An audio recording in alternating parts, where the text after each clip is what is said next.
How can you inspect the walls in a vinyl liner swimming pool if there's currently a liner in the pool? If you can't see the walls, how could you possibly inspect it?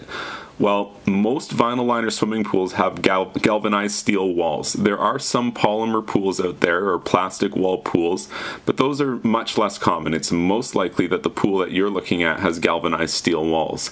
Now, if there are any problems in this pool in terms of long withstanding leaks that exist, specifically around things like the skimmer mouth opening or the return ports, then you're going to probably be able to encounter some rust around those areas. So basically what you're going to do is you're going to feel the wall underneath where the skimmer is, for example, and the wall should feel smooth. Like if you press your fingers hard against it, that wall should feel smooth as could be underneath there. But if it feels rough and pitted, then it's potential that there has been a leak at that skimmer for a long time, and the zinc plating on the galvanized steel has more or less failed, and now you're seeing extensive rust on the underside of the walls. What can happen is you go to change the vinyl liner and you take out a liner thinking, oh, you're just swapping out a liner really quickly, you know, it's only a day or two project, and then you realize that the entire walls of the pool are just rusted top to bottom.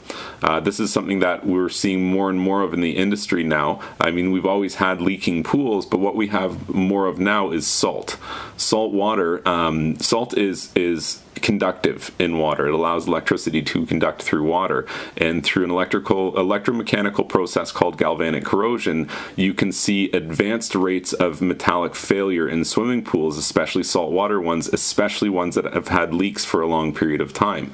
So that's what you're looking for here. If you're inspecting the walls of a vinyl liner swimming pool, you're just going around and more or less go around the entire perimeter and just feel the wall to the extent that you can reach with your arm down in the water, and you're just feeling for rough patches or imperfections underneath the liner. And if you've ever seen what it looks like when you take a vinyl liner out of a swimming pool, any place where there was a hole in the liner, that place will have more or less a big rust spot on the wall underneath where that leak was. So that's what you're looking for. And if I wanted to inspect the walls on a vinyl liner pool, that's how I do it, just checking for rust, especially underneath things like the return ports and the skimmer mouth opening.